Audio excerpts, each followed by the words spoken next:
Cette machine, elle s'appelle, je l'ai dénommée moissonneuse de criquets. Elle permet de capturer les criquets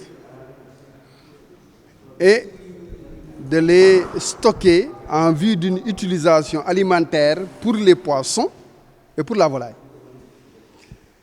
Jusque-là, les moyens de lutte contre l'invasion des criquets, c'est des moyens chimiques qu'on utilise. Moi, j'ai pensé à un moyen mécanique, un procédé mécanique que j'ai présenté aujourd'hui. Vous savez, l'intérêt d'un tel équipement, c'est se voir à travers l'enjeu que présentent et le péril que présentent les criquets dans le monde. Les criquets ravagent les cultures et les criquets peuvent affamer, un essaim de criquets peut affamer 35 000 personnes par jour. Donc, c'est même un enjeu de sécurité alimentaire que de lutter contre l'invasion des criquets. Mais la méthode chimique qui a été toujours utilisée a des conséquences néfastes sur l'environnement.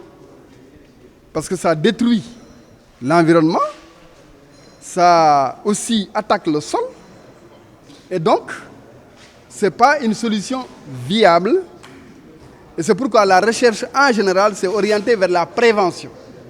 Mais le traitement, en termes de traitement, c'est aujourd'hui cette moissonneuse de criquets-là que j'ai mise au point est le moyen mécanique d'absorber les criquets et de lutter contre l'invasion. L'idée m'a été donnée par un ouvrage écrit par un économiste sénégalais qui s'appelle Moustapha Diaité. Il n'est pas malheureusement, il n'est pas de ce monde aujourd'hui, que Dieu ait pitié de son âme. C'est lui qui a dit qu'au lieu de tuer les criquets par les produits chimiques, il vaut mieux les récolter pour en faire des aliments pour la volaille et le poisson. Je peux dire, parce que c'est les tests qui vont finalement permettre de déterminer les capacités à appliquer à la machine. Mais tout ce que je peux vous dire, c'est que la machine a un débit horaire en termes de criquets. Ce débit horaire-là, le prototype que j'ai réalisé déjà est capable de faire 960 000 criquets par heure. Donc, ça, c'est le débit. Et ce débit-là, il faut le mettre en corrélation avec le poids du criquet qui est environ de 3 grammes. On peut savoir quel est le tonnage en criquet qu'on peut récolter par jour. Évidemment, comment on l'utilise? L'engin est monté sur un véhicule. Et le véhicule se déplace suivant le sens du vent.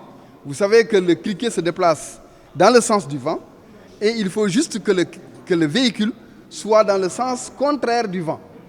Et la pression d'aspiration entraîne les criquets vers la bouche de la canalisation d'aspiration.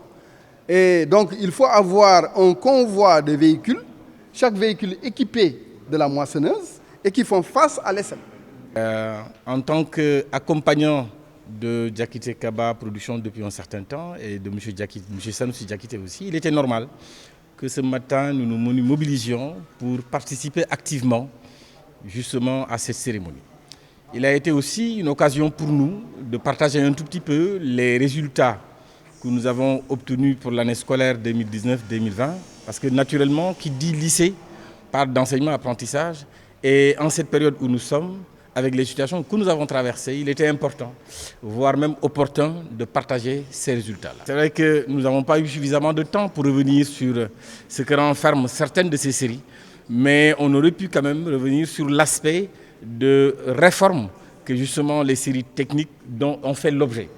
Parce que le lycée technique quand même industriel de la Fosse fait partie d'un projet nommé FPEC, formation professionnelle pour l'emploi et la compétitivité, qui a été un projet qui a visé la réforme des séries T.